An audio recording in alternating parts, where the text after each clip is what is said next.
چین کے شہر تیانجن میں شنگھائی تعاون تنظیم کا سربراہی اجلاس میں وزیر اعظم شہباز شریف عالمی رہنماؤں کی توجہ کا مرکز بن گئے۔ شہباز شریف کا اجلاس میں پہنچنے پر چینی صدر شی جن پنگ اور خاتون اول نے استقبال کیا۔ روسی صدر پیوٹن، ترک صدر طیب اردوان اور دیگر رہنماؤں کی بھی اجلاس میں شرکت۔ وزیر اعظم کی روسی صدر پیوٹن، ملائیشیا کے صدر انور ابراہیم، بیلاروس کے صدر الیگزینڈر لوکاشینکو سے ملاقاتیں۔ آذربائیجان کے صدر الہام علیوف، ترک صدر طیب اردوان، تاجک صدر امام علی رحمان، ترکمانستان کے صدر بردی محمدیو، کرغزستان کے صدر سے بھی ملے۔ شہباز شریف کی مالدیپ کے صدر محمد معیز اور اقوام متحدہ کے سیکرٹری جنرل انتونیو گوتریس سے بھی غیر رسمی ملاقاتیں۔ وزیر اعظم شہباز شریف سے عالمی رہنماؤں کی غیر معمولی گرم جوشی دیکھنے میں آئی۔ ملاقاتوں میں دیکھی گئی قربت پاکستان اور ان ممالک کے مابین برادرانہ اور دوستانہ تعلقات کی عکاس ہے۔ پاک چین دوستی ہر آزمائش پر پوری اتری ہے۔ ہم تاریخی اور ثقافتی اعتبار سے ایک دوسرے سے جڑے ہیں۔ وزیر اعظم شہباز شریف کا چین کی تیانجن یونیورسٹی میں فیکلٹی اور طلباء سے خطاب۔ کہا، پاکستان پہلی مسلم ریاست ہے جس نے چین کو تسلیم کیا۔ پاکستان اور چین نے ہر مشکل گھڑی میں ایک دوسرے کا ساتھ دیا۔ پاک چین تعلقات میں عدم اعتماد پیدا کرنے کی تمام سازشیں ناکام ہو گئیں۔ پاکستان اور چین مل کر ترقی کی منازل طے کریں گے۔ وزیر اعظم شہباز شریف اور ترک صدر رجب طیب اردوان کی ملاقات۔ ترک صدر کا پاکستان میں حالیہ مانسون بارشوں اور سیلاب سے نقصانات پر اظہار افسوس۔ پاکستان میں سیلاب سے قیمتی جانی اور مالی نقصانات پر پاکستانی عوام سے یکجہتی کا بھی اظہار کیا۔ کہا، مشکل کی گھڑی میں ترک حکومت اور عوام پاکستان کے ساتھ ہیں۔ بھارت کی آبی جارحیت جاری۔ دریائے چناب میں ایک اور بڑا سیلابی ریلا چھوڑ دیا۔ بھارت نے سلال ڈیم کے سارے گیٹ کھول دیے۔ پنجاب میں آئندہ 36 گھنٹوں کے دوران اونچے درجے کے سیلاب کا خدشہ۔ دریائے چناب اور راوی کے سیلاب نے سب کچھ ملیامیٹ کر دیا۔ دریائے چناب کے اطراف 1169 اور راوی پر 478 دہات سیلاب کی نظر۔ چناب کا سیلابی ریلا سیالکوٹ، وزیر آباد اور چنیوٹ میں تباہی کے بعد جھنگ میں داخل، 300 سے زائد دیہات کو لپیٹ میں لے لیا۔ سیلابی ریلا ہیڈ محمد والا کی جانب بڑھنے لگا۔ ملتان میں سیلابی صورتحال نے ہزاروں افراد کو بے گھر کر دیا۔ متاثرین بے سر و سامانی کی حالت میں نقل مکانی پر مجبور۔ مظفر گڑھ کے 104 موضع جات کو خطرہ۔ چناب میں ہیڈ خانکی پر 2,15,000، ہیڈ قادر آباد پر 2,25,000 کیوسک پانی کا بہاؤ۔ دریائے راوی کے سیلابی پانی کی تباہ کاریاں بھی جاری۔ شیخ پورہ کا وسیع علاقہ زیرآب، ہزاروں ایکڑ اراضی اور مکانات دریا برد۔ ساہیوال میں دریائے راوی سے ملحقہ داد بلوچ، کرم بلوچ اور اورنگ آباد کی آبادیوں میں سیلابی پانی داخل۔ شاہدرہ کے مقام پر پانی کی سطح میں کمی، پانی کا بہاؤ 76,000 کیوسک ریکارڈ۔ تحصیل شرکپور کے 15 موضع جات کی ہزاروں ایکڑ فصلیں تباہ۔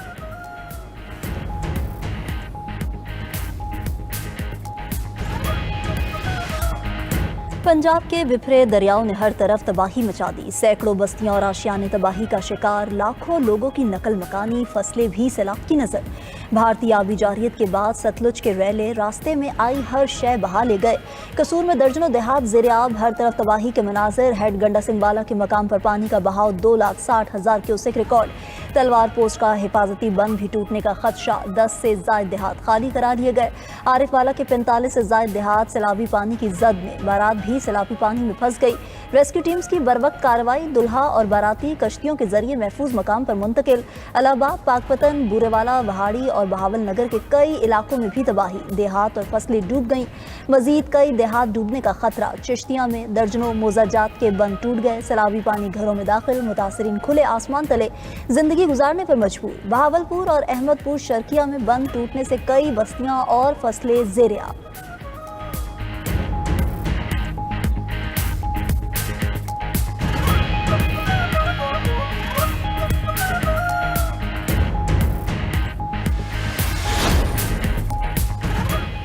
دریائے سندھ میں بھی شدید سیلاب کا خطرہ، این ڈی ایم اے نے خبردار کر دیا۔ نیشنل ڈیزاسٹر مینجمنٹ اتھارٹی کے مطابق پنجاب کے سیلابی ریلے پیر کو کوٹ مٹھن سے گزریں گے۔ منگل اور بدھ کو دریائے سندھ میں اونچے درجے کا سیلاب متوقع۔ 3 سے 4 ستمبر کو 9 لاکھ کیوسک تک سیلابی ریلے پنجند ہیڈ ورک سے گزریں گے۔ گڈو بیراج پر 5 سے 6 ستمبر کے دوران 8 لاکھ سے 11 لاکھ کیوسک بہاؤ متوقع۔ کچے کا پورا علاقہ ڈوبنے کا خدشہ۔ ادھر دریائے سندھ میں پانی کی سطح میں اضافہ، گھوٹکی میں کچے کے 100 سے زائد دیہات ڈوب گئے۔ قادرپور کے شینک بند پر پانی کا دباؤ برقرار۔ کچے میں خوف و ہراس، کوٹری بیراج پر پانی کی آمد 2,62,000 کیوسک ریکارڈ۔ دریا کے اطراف آبادیوں کو تاحال خالی نہ کرایا جا سکا۔ اسلام آباد میں موسلادھار بارش نے ہر طرف پانی ہی پانی کر دیا۔ مارگلا ہلز کے مقام تلہاڑ گاؤں میں طوفانی بارش کے بعد خوفناک سیلابی ریلے۔ اسلام آباد کے 4 نوجوان پھنس گئے، 3 کو نکال لیا گیا، 1 نوجوان پانی میں بہہ گیا، تلاش جاری۔ پشاور سمیت خیبر پختونخوا کے کئی علاقوں میں تیز بارش۔ پشاور کے بڈنی نالہ میں طغیانی سیلاب کا خطرہ۔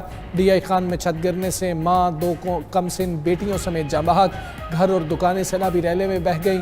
ٹانک اور خیبر میں بھی سیلابی صورتحال۔ پاک افغان شاہراہ بند، آزاد کشمیر میں بھی بارشوں اور سیلابی صورتحال کا الرٹ جاری۔ نیلم، مظفر آباد، باغ، شردہ حویلی اور کوٹلی میں اگلے 12 سے 24 گھنٹوں کے دوران شدید بارش متوقع۔ شہری اور نشیبی علاقوں میں سیلاب اور پہاڑی علاقوں میں لینڈ سلائیڈنگ کا خدشہ۔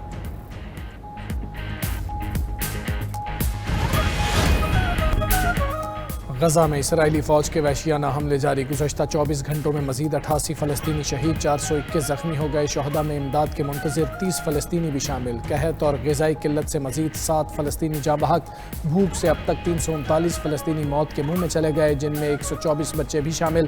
غزہ میں شہداء کی تعداد 63,371 ہو گئی، 1,59,935 زخمی ہو چکے۔ اسرائیلی فوج کا القسام بریگیڈز کے ترجمان ابو عبیدہ کو نشانہ بنانے کا دعویٰ۔ غزہ سٹی کو خطرناک جنگی زون قرار دے دیا۔ اقوام متحدہ کا کہنا ہے 10 لاکھ فلسطینیوں کی زندگیاں خطرے میں پڑ گئیں۔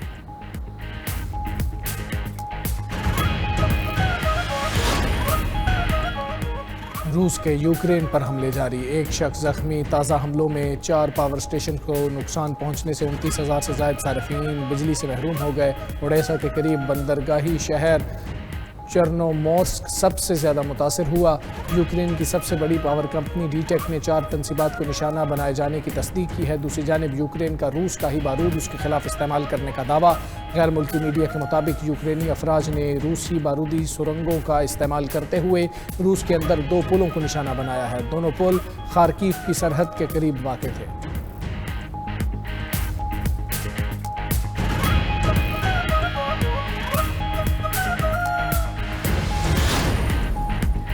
یورپی یونین کا جنگ بندی کے بعد بھی یوکرین کی حمایت جاری رکھنے کا اعلان۔ صدر یورپی کمیشن ارسلا وان ڈیر کا کہنا ہے کہ یورپی یونین یوکرین کی فوجی تربیت اور مالی امداد امن کے بعد بھی جاری رکھے گی۔ سیکیورٹی ضمانت کے طور پر یورپی یونین یوکرین میں فوجیوں کی تعیناتی پر بھی غور کر رہی ہے۔ امریکی صدر امن چاہتے ہیں لیکن پیوٹن مذاکرات ٹیبل پر نہیں آ رہے۔ دوسری جانب جرمنی، برطانیہ، نیٹو اور یورپی یونین کے اعلیٰ حکام جمعرات کو پیرس میں ایک اجلاس میں یوکرین کی صورتحال پر بات چیت کریں گے۔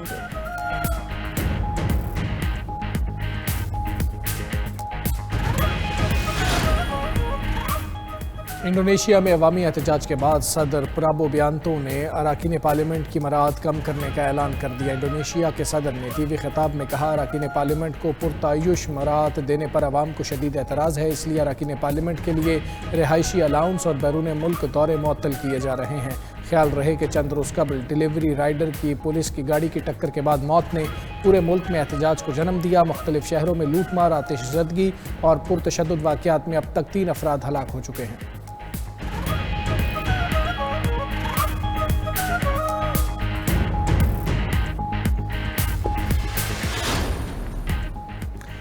اور اسکاٹ لینڈ کے 3 بھائیوں نے بحر الکاہل کو کراس کرنے کا ریکارڈ بنا ڈالا۔ ہاتھ سے چلنے والی کشتی کی مدد سے کم ترین عرصے میں کراس کیا۔ ایوان، جیمی اور لاخلن میکلن نے 139 دنوں میں 9,000 میل کا فاصلہ طے کیا۔ تینوں بھائی جنوبی امریکہ سے بحر الکاہل عبور کرنے والی پہلی ٹیم بھی بن گئے ہیں۔ سفر کے دوران وہ صرف تازہ پکڑی گئی مچھلی اور فریز ڈرائی کھانوں پر گزارا کرتے رہے۔ پیٹرولیم مصنوعات کی قیمتوں میں رد و بدل، پیٹرول کی قیمت برقرار رکھنے کا اعلان۔ ہائی سپیڈ ڈیزل کی قیمت میں 3 روپے فی لیٹر کمی، نئی قیمت 269 روپے 99 پیسے فی لیٹر ہو گئی۔ مٹی کے تیل کی قیمت میں 1 روپے 40 پیسے کی کمی، لائٹ ڈیزل 2 روپے 40 پیسے فی لیٹر سستا ہو گیا۔ ادھر ایل پی جی کی قیمت میں بھی کمی، گھریلو سلنڈر تقریباً 14 روپے سستا ہو گیا۔